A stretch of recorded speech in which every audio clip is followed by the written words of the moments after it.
Здравствуйте! Приветствую вас на канале Процветок. В сегодняшнем ролике мы будем говорить о томатах. Сейчас идет созревание, налив плодов, и растения тоже нуждаются в нашей заботе. Мы начинаем получать отдачу от наших трудов, от того, что мы их когда-то посадили, ухаживали, и вот сейчас мы хотим иметь хорошие результаты. Сразу загадка. Почему иногда в томатах прорастают семена? Из-за чего это происходит? Ответы жду к концу ролика. А сейчас начнем немного с истории. В пору моего работы на производстве, 70-е, 80-е годы, в пленочных теплицах все решалось очень просто. Завозился навоз, давались удобрения, и томаты росли прекрасно, но не испытывая недостатка во многих питательных веществах. Единственное, что делали тепличницы, просто жменей брали селитру, жмень убрали какого-то калийного удобрения, чашу хлористого калия, сыпали в ведро, размешивали и на рад. Рад там где-то метров было 5 метров рад. На каждый рад ведро раствора. Томаты росли крупные, хорошие и плодили до поздней осени. Сейчас мы уже увлеклись, конечно, про нитраты заботимся, чтобы нитратов не было. Поэтому мы уже азота и той органики не валим столько уже под свои томаты. Уже все более скромно. И, соответственно, урожая хочется большого. Что необходимо помнить для того, чтобы иметь большой и стабильный урожай? Во-первых, томаты в эту пору, хотя они созревают, они потребляют много воды. Поэтому не надо забывать о регулярных поливах. Регулярные поливы дадут то, что плоды будут все цельные. Поливать надо как минимум 2 раза в неделю. Это в условиях Беларуси. Если у вас более жаркие условия, значит поливаем чаще. Потому что колебания поливов и засух, если такие резкие, приводят к тому, что плоды лопаются. Вы могли видеть, как ножом кто-то разрезал плод. А это наша не забота, это то, что мы пропустили. Регулярных поливов нету, поливаем томаты от случая к случаю, и плоды лопаются. Соответственно, они уже не кондиционные, их можно пустить только на сок, больше ничего с них не приготовишь. Далее томаты растут, плоды требуют питания. И многие огородники забывают об этом, что томаты надо кормить. Что в первую очередь необходимо томатам в эту пору? 2 элемента – это калий и магний. Поэтому мы можем взять сульфат калия и сульфат магния. По ложке на ведро воды размешали и, соответственно, как в советские времена, в рад вылили. Сделайте так, не будет хлороза на листьях, томаты будут крепкие, будут хорошо завязывать плоды, даже без внесения той же борной кислоты или препаратов завязь, и будут благодарить вам хорошим урожаем. С подкормками все понятно, все очень просто, это самое. Кто-то может, конечно, применяет в коровях, если есть, тоже подойдет. Но уже различные бродиловки, типа удобрения, такие азотные, уже сильно увлекаться не стоит. Потому что наши томаты должны быть нацелены на плодоношение, а не на рост. Они уже выросли. Какие-то дозы маленькие азота можно давать. Поэтому можно даже использовать, очень хорошо подойдет кристаллон осенний, где большое содержание калия, поменьше фосфора и совсем мало азота.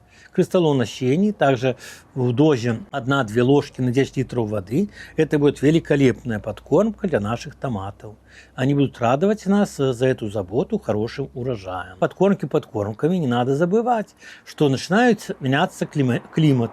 Ночи становятся длиннее, прохладнее, и на томатах может появиться фитофтора.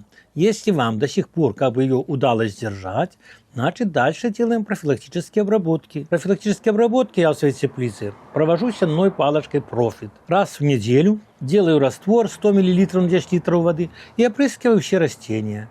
Эта профилактика, видите, какие красивые помидоры у меня, позволяет мне поддерживать такое фитосанитарное состояние в теплице и, соответственно, иметь хорошие плоды. А далее, что еще необходимо отметить?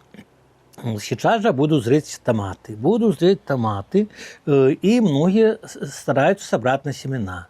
Ну, на семена собрать томаты я советую все-таки не с первой кисти, бо она всегда в более неблагоприятных условиях завязывается, где-то в июне месяце, а со второй кисти.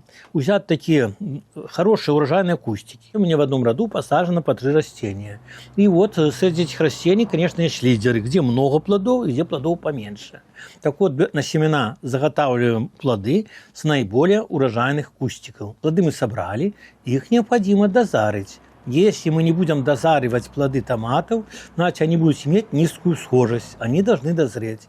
Дозариваем очень легко. На подоконник. Положили на подоконник, в тепло, под солнечными лучами, не дозариваются, становятся мягкими, и вот схожесть семян будет очень высокая. И вот подсказка нашим огородникам. Не все, наверное, знают, что вместе с семенами могут передаваться некоторые заболевания.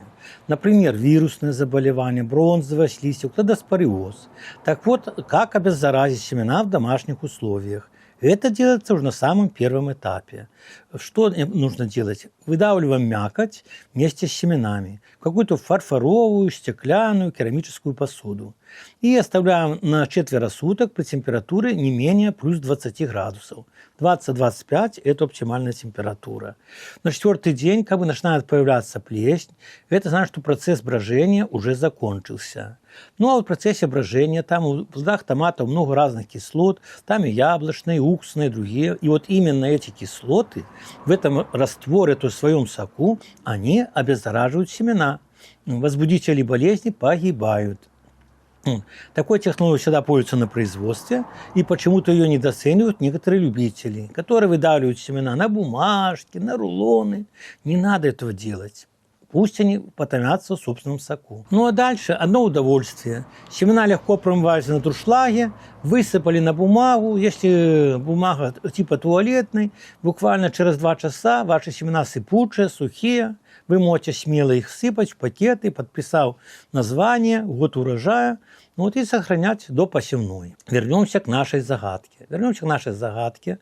Прорастание семян в плодах происходит от того, что плоды перезрели физиологически. Биологически они, может быть, еще и зеленоватые, но физиологически они уже перезревшие. Поэтому семена чувствуют влажную атмосферу и начинают прорастать.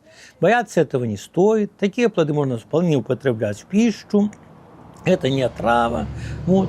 Но и удивляться этому также не стоит. Если вы сделаете вот эти рекомендации, значит, вы получите большой урожай томатов, и причем до поздней осени. Так что потрудитесь сейчас, чтобы иметь томаты и в августе, и в сентябре, и даже в начале октября. Но, чего так, может, и пропустил, не забываем, что уже в середине августа мы обрезаем все верхи у наших томатов, высокорослых, потому что для созревания плода требуется не менее 40 дней. Вот. И поэтому те, что уже будет цвести в августе, в середине августа или позже, уже полноценного урожая не даст. Ну а укорачивание верхушек к чему приведет? А очень к тому, что идет отток к плодам, которые уже завязались, они быстрее растут, крупнее и раньше созревают. Так что чего вам и желаю. А большой ассортимент семян томатов всегда можно найти в магазинах «Процветок», куда вас и приглашаю.